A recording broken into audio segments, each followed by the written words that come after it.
The design of planned attacks on buildings inside the U.S. and how operatives were directed to carry them out. That is valuable information for those responsibility to protect the American people.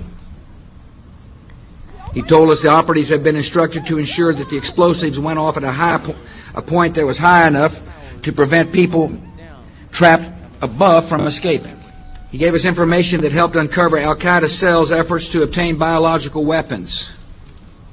This is Building 7, a 47-story skyscraper that fell on the afternoon of September 11th. The government says that fire brought it down. However, 1,500 architects and engineers concluded it was a controlled demolition. Over 6,000 of my fellow service members have given their lives. And thousands of my fellow first responders are dying. I'm not a conspiracy theorist. I'm a structural engineer. I'm a New York City correction officer. I'm an Air Force pilot. I'm a father who lost his son. We're Americans, and we deserve... I lost my husband. My son. My uncle. My nephew. September 11th, 2001. Most people don't know a third tower fell that day. The government says fire brought it down. The collapse of World Trade Center 7 was primarily due to fires.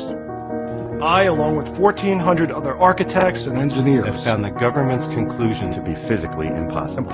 Impossible. We need the truth about what happened that day. Go to rememberbuilding7.org. Why it fell, why it matters, and what you can do.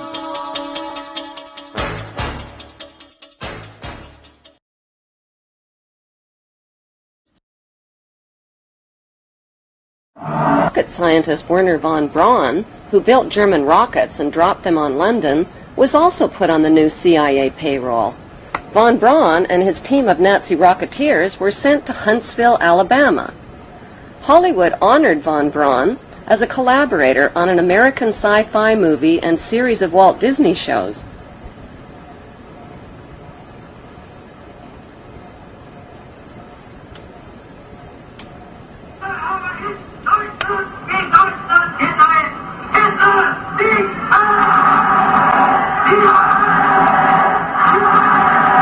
Let's take you back to 1958, 59, and I'm suddenly required to work with a Nazi. I grew up in World War II. Now, you couldn't expect me to suddenly have a great love for somebody that came out of Peenemünde and was firing rockets at the people in England and blowing them up. And furthermore, had been in Peenemünde where he had slave labor, etc. So how am I supposed to suddenly like that guy? The international banksters and the men who served them had won the American, Russian, and British versions of monopoly by seizing control of the Bank of England and the U.S. Federal Reserve, and by wiping out the Russian czars. But the ultimate goal of the banksters was to win the world game. Their devious game plan was to divide the world into two warring power blocks: the Western capitalist bloc, led by the United States, and the Eastern Communist Bloc, led by Russia. Their next move was to transfer atomic weapons secrets to their Russian Communist Bloc through Victor Rothschild, who was the ringleader in Britain's biggest communist spy scandal, and through J. Robert Oppenheimer, the Manhattan Project's leading atomic scientist. In September 1949, the Soviet Union exploded its first A-bomb. America's monopoly on atomic weapons ended after only 4 years. Now, both superpowers had the means to destroy the world. The next step was to stage a phony arms race and Cold War between their First World Capitalist Bloc and Second World Communist Bloc. Like sports teams, the U.S. and Russian superpowers needed recruits for their war games, so they forced new Third World members of the United Nations to choose sides.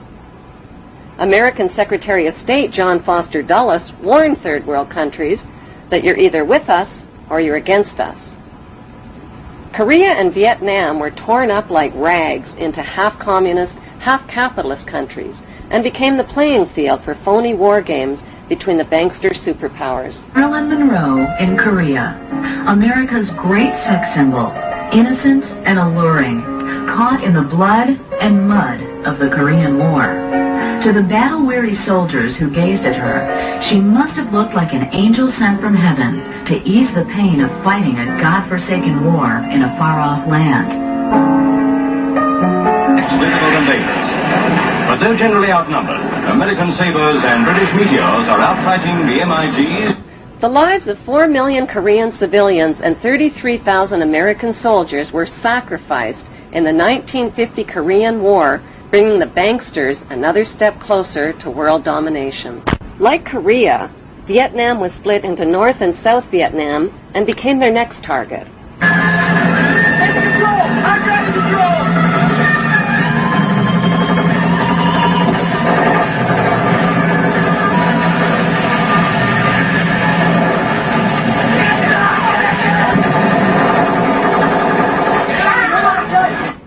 In 1954, the U.S. military dropped millions of tons of bombs on undefended Vietnamese civilians and turned their lush green countryside into blood-red killing fields. It was a butcherous campaign of terror, rape, torture, lies, and cover-ups. The U.S. military, who had already tested 2 radioactive atomic weapons of mass destruction on the people of Japan, decided to test their chemical weapons of mass destruction on the people of Vietnam.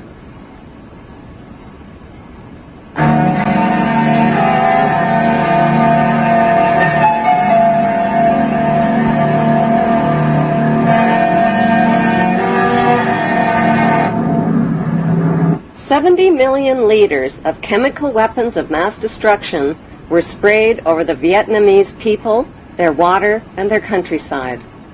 The most lethal was Agent Orange, which defoliated, killed, and contaminated everything in its path like a radioactive atomic bomb. To this day, survivors suffer related cancers, genetic deformities, and permanent environmental damage. Many U.S. servicemen publicly confessed to their crimes and suffered haunting flashbacks. Novel from New York, I Vietnamese campaign-driven, Vietnamese service-driven, national defense-driven, and Purple Heart.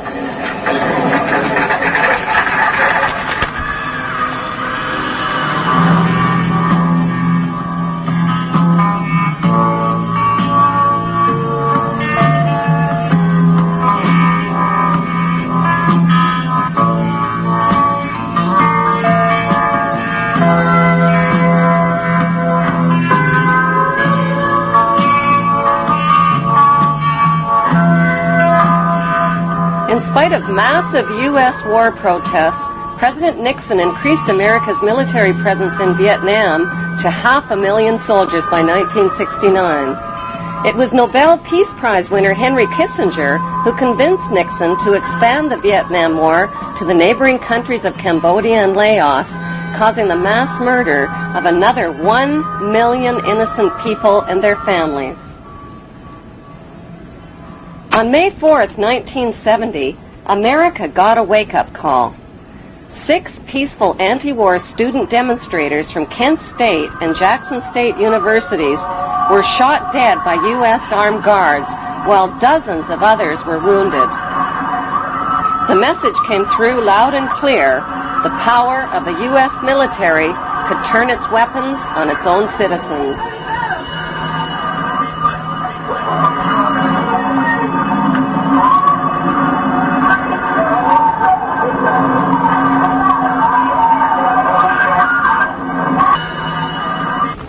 In 1947, the United States played host to an international conference at Bretton Woods to put an end to world poverty and starvation caused by World War II. The idea was to give humanitarian loans to needy nations by creating a World Bank and an International Monetary Fund. But who would be put in charge of these billion-dollar megaloans? Who else but the U.S. Federal Reserve bankster families?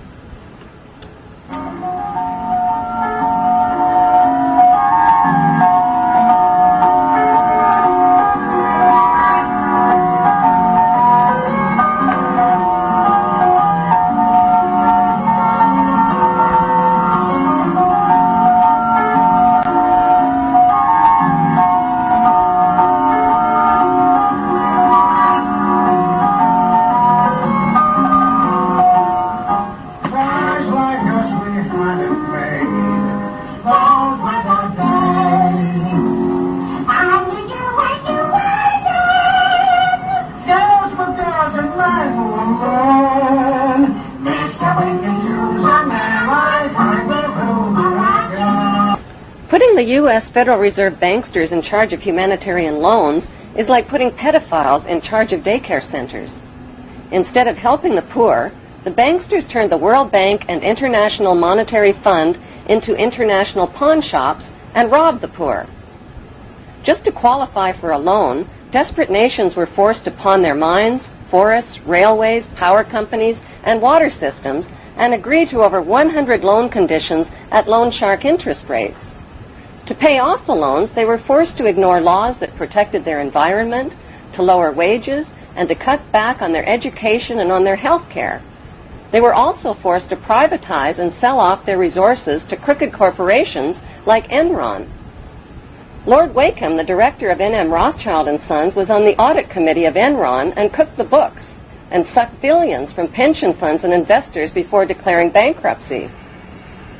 When poor nations were unable to pay their loans, they were given new loans to pay off the old loans.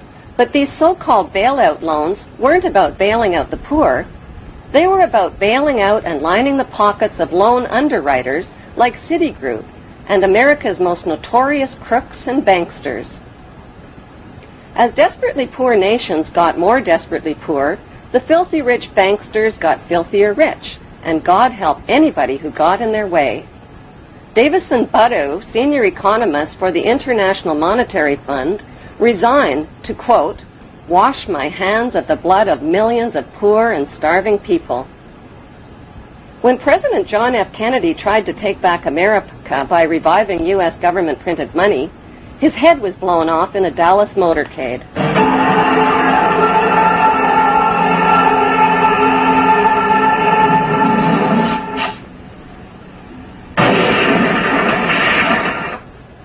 When his son planned to expose the ugly truth about his father's assassination, his small plane plunged into the ocean, killing all on board.